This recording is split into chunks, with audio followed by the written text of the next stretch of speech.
We're also recording this. Joe's recording all of this too. So it will hopefully edited in an edited form be available on the web. So in case you need a little bit of review.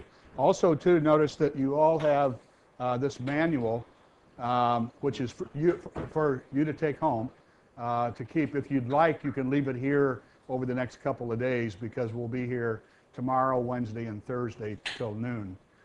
So you can leave anything here until then. But we hope that you'll take this with you, take notes in it. It's your manual.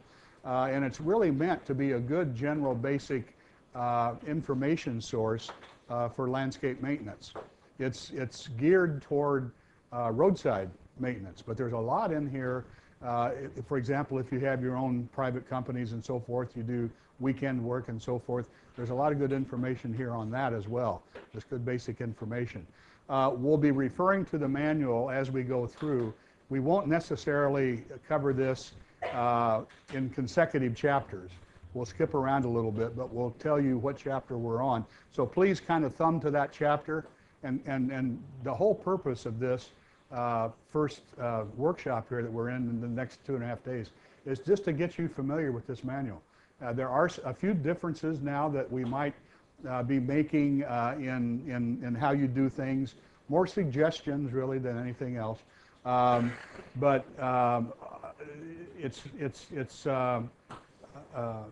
This particular manual has everything in there. We're not, of course, this is about a 500-page manual. We're not going to cover everything. We're going to cover the highlights. So you can see what else is in the manual.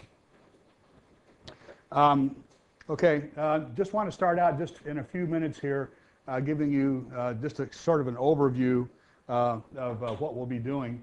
The manual, of course, should be read and used by practically everybody, but it's geared toward you as HDOT contractors and state employees, but also maintenance managers, the crew.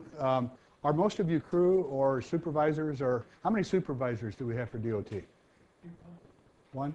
Only one? That's good. Okay.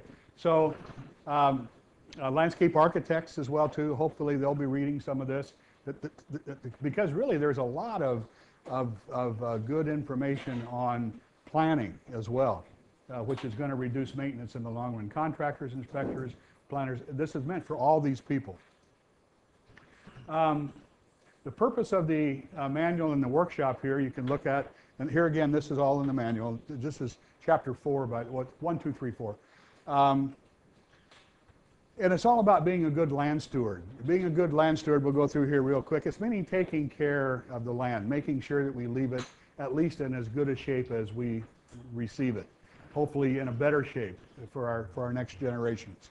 And trying anyway to be sustainable, meaning practices that will help to carry on without too much waste and so forth from generation to generation.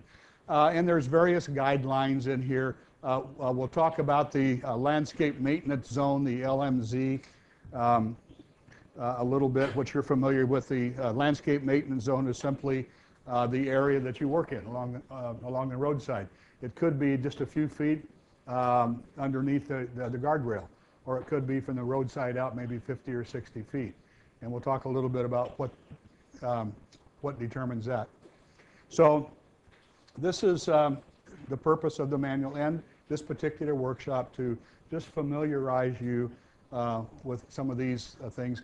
Of course, we are DOT, and the contractors who work for DOT is the largest land steward in the state. You guys are the ones responsible on the front line for taking care of thousands and thousands of miles of roadside, and that's a lot of area. Being a good steward again, leaving things in hopefully a better place than what we found them. Reducing waste, conserving resources. Some of the things that we'll be talking about here, again, as suggestions. Hopefully this will eventually lead to some ways of doing things a little bit differently. But aiming for zero waste as much as we can, making sure that we use everything that we possibly can, not throwing away and wasting various things. So, like, for example, pesticides. I know that Oahu doesn't use a lot of pesticides yet. Fertilizers, very little fertilizer being used too. But hopefully this will change over time, and we'll be talking about both pesticide application and also a little bit about fertilizer.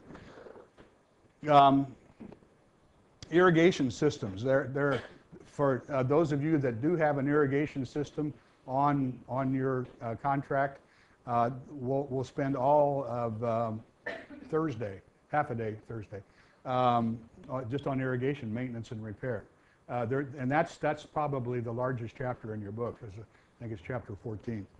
And some of these other things, protect the biodiversity, using native plants when possible and when practical. Native plants don't fit everywhere. Native plants, Hawaiian native plants, a lot of them are more suited to the rainforest, not the roadside, or the beach, and not the roadside. So we just can't automatically put any native along the roadside and expect it to survive. But there are some that can be used. Maintaining and enhancing the stability in nature. Again, you guys are the ones out there on the front line.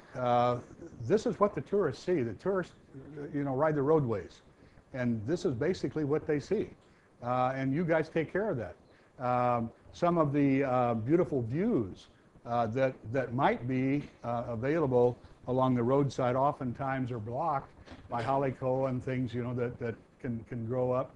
And here again, that's part of your job, is to try and clear out some of those areas, scenic views and so forth, as much as possible, so that they can get better views of mountains and ocean and so forth.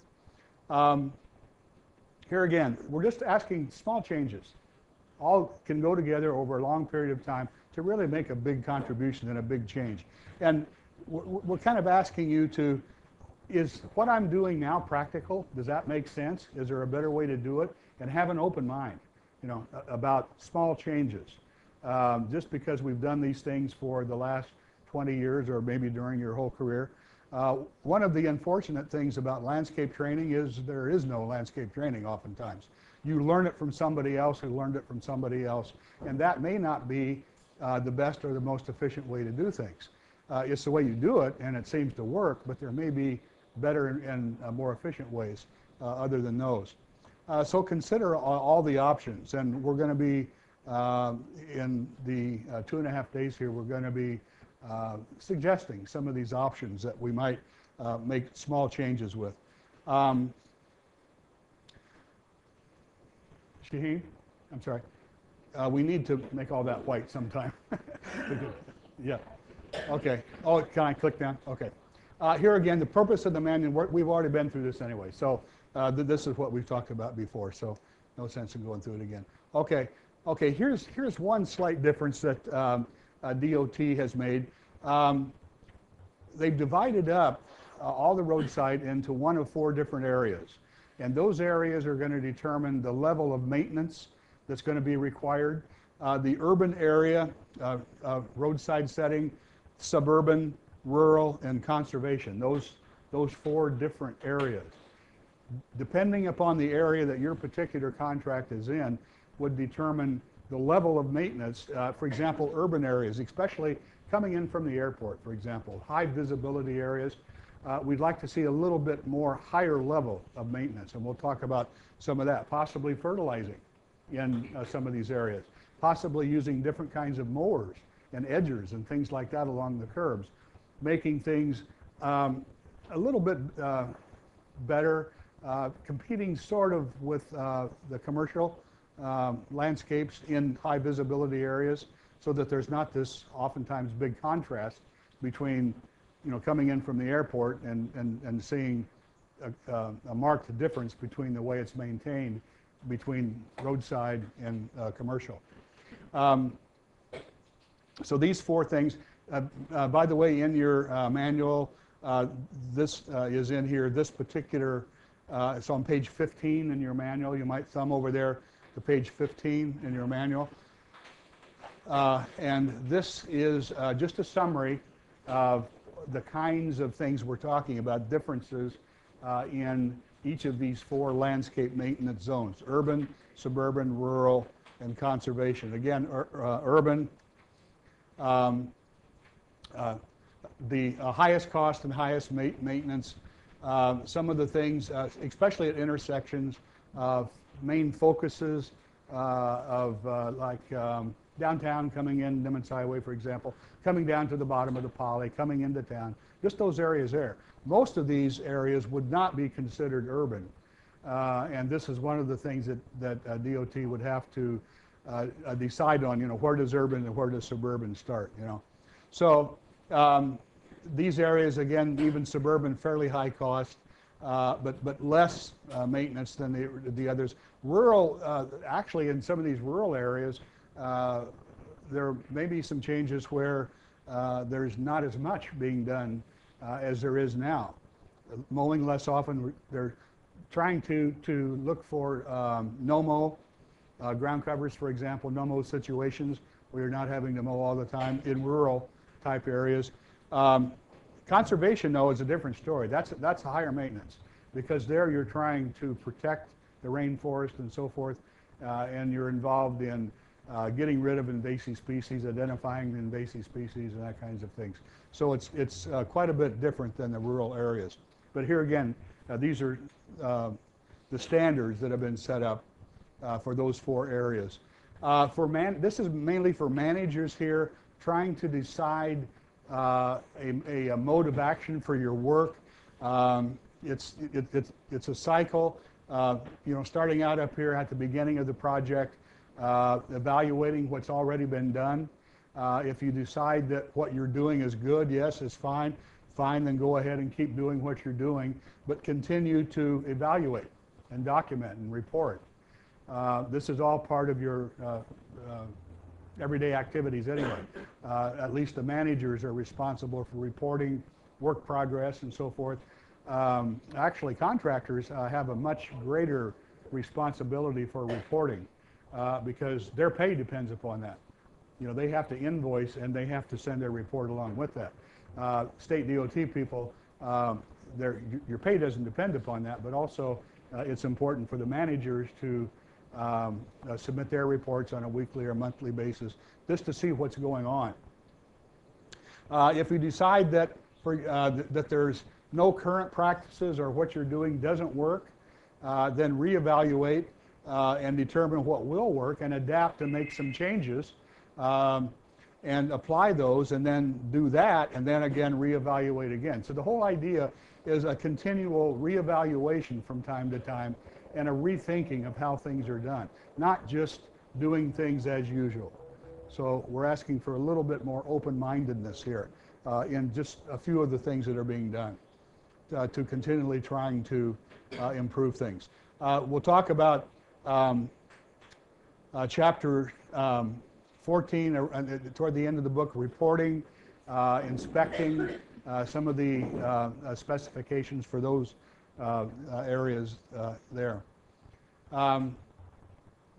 Okay, here again, having a sustainable landscape contributes to all these things here. Again, it's in your manual. The main thing, again, is being a good land steward, taking care of what we have, making sure it doesn't get any worse, at least, than how we find it. And some of the objectives here, of course, complying with all legal policies and mandates, OSHA, safety, mostly safety things. We want to make very sure that all safety OSHA mandates are covered, and now they are. There's no problem with that, but we want to make sure that this continues. Improving HDOT's image is important too. I'm a retired state worker too. I know some of the jokes, that people have about state workers, and I know too it's not true. But part of our job here is to improve that image, to make sure that people know the contributions that HDOT state union workers make. And also the private, actually contractors oftentimes have a higher visibility area to take care of than HDOT does. Being environmentally responsible, being a good community member, all this kind of thing. And actually here, I would move this up a little bit. Contributing to the aesthetic appeal, meaning to the beauty of Hawaii. I think that's one of the top things that the end result of your guys' work will do, is to improve the beauty and the availability to tourists and ourselves of that beauty of the islands.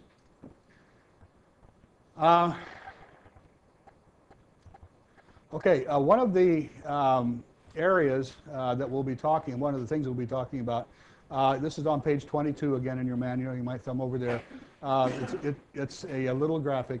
The landscape maintenance zone. It's called the LMZ, which I'm sure you're familiar with. You may not be familiar with that particular term. But the landscape maintenance zone is simply the area that you're working in. It's from the side of the road out to a certain point. And how far that extends would depend upon the terrain. If there's mountains and so forth, you can only extend it so far. If there's ocean and cliff, you can only extend it so far. But other things that are considered are speed limits as well. But the LMZ, this area here, being shown in this just general area here, this is the area that we want to try to keep clean. This is the area that we mow every 2 weeks. We don't want large trees growing up into that area. There may be some there now that we don't necessarily want to cut down, but we want to keep this landscape maintenance zone on either side of the road here. This would also, on this side of the road, would be considered the landscape maintenance zone. And you see here depicted there are some existing things here, which would be a safety hazard. And depending upon the speed limit, some of those things may or may not be taken out. But the main thing is that we don't want new saplings coming in, albizia, and some of these things that grow very quickly and become a hazard. The landscape maintenance zone, again, is an important thing to consider. Also, again, in that same general area of your manual, this graphic here, depending upon traffic, the distance of the landscape maintenance zone at 20 miles an hour would be closer in at 30, 35. As you get a higher and higher speed limit, the landscape maintenance zone extends further out if there's room to do that. And oftentimes it'll extend out all the way to the easement, which may be even more than that too. Now, one of the things that might happen here is that in some of the areas where you're mowing all the way out to the easement, where it's really not all that necessary, that part may be cut back a little bit, so that you're at least adhering to the speed limit distance and not necessarily taking it all the way out to the easement, especially in rural areas like that. But the main thing, again, too, is that once you stop mowing, you're going to get a lot of weeds coming in, you're going to get saplings coming in. So in the long run, it may be easier just to continue to mow. But this is one of the things that DOT is sort of thinking about. So anyway, the LMZ speed limit is one thing to consider. Okay, what to do in the LMZ? The main thing, ensure vegetation doesn't, any kind of vegetation, doesn't become a safety risk. Don't allow new things coming in to grow and get big and cars run into. A regular mowing maintenance schedule is enough to take care of that. If you're mowing every 2 to 3 weeks, then you're mowing down all those saplings and so forth. You don't have to worry about it after that. Also, visibility is a big factor in the landscape maintenance zone, especially around intersections. Making sure that overhanging limbs and so forth don't block signs, which again, you're already doing all this. This is just still, a normal procedure. Sight distances for passing and stopping and so forth. Again, the greater the speed limit, then the further ahead people should be able to see for safety, and therefore that area, it's kind of like a triangle. As you get to an intersection, it opens up and it has to be further away from the intersection just to maintain that line of sight. Maintaining lateral, meaning sideways, and vertical up and down clearance for trees. We'll talk a lot about that when we talk about pruning. And again, the difference there in rural and suburban is different, and urban too.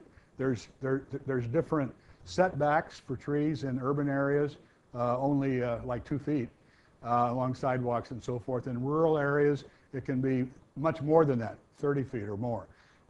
Height distances above, clearances above, at least 15 feet above the road or more, both in urban and in rural areas. So those of you involved with pruning, one of your major jobs there is to make sure that you're clearing and keeping that distance open.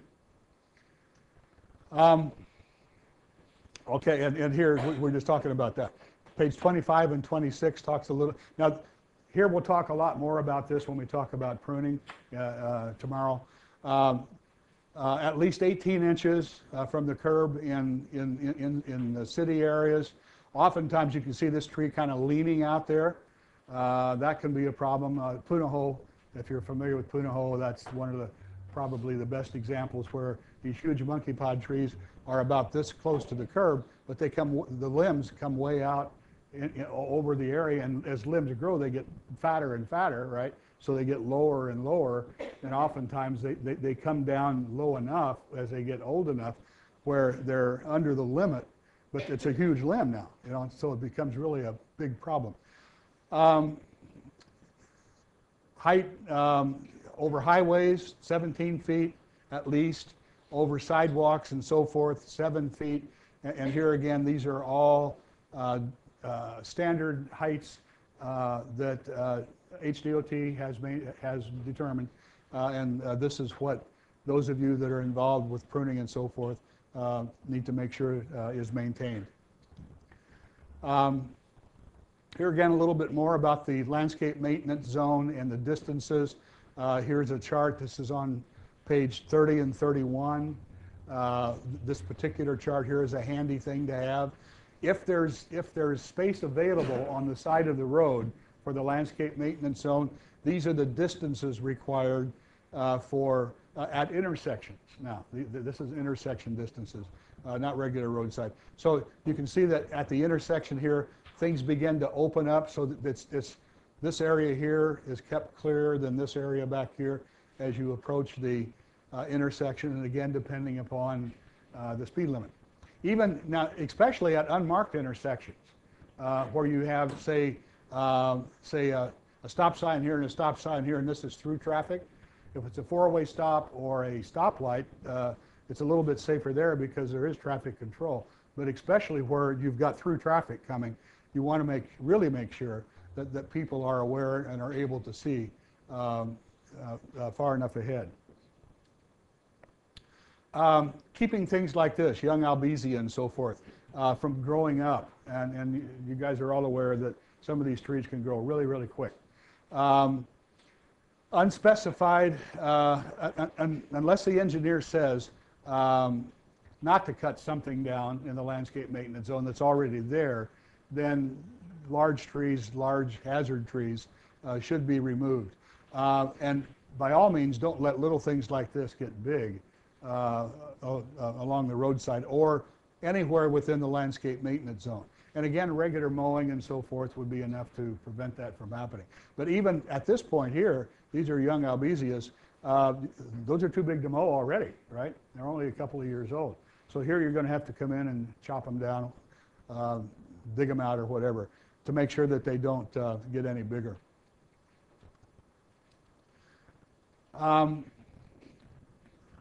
Here again, we have this too many times.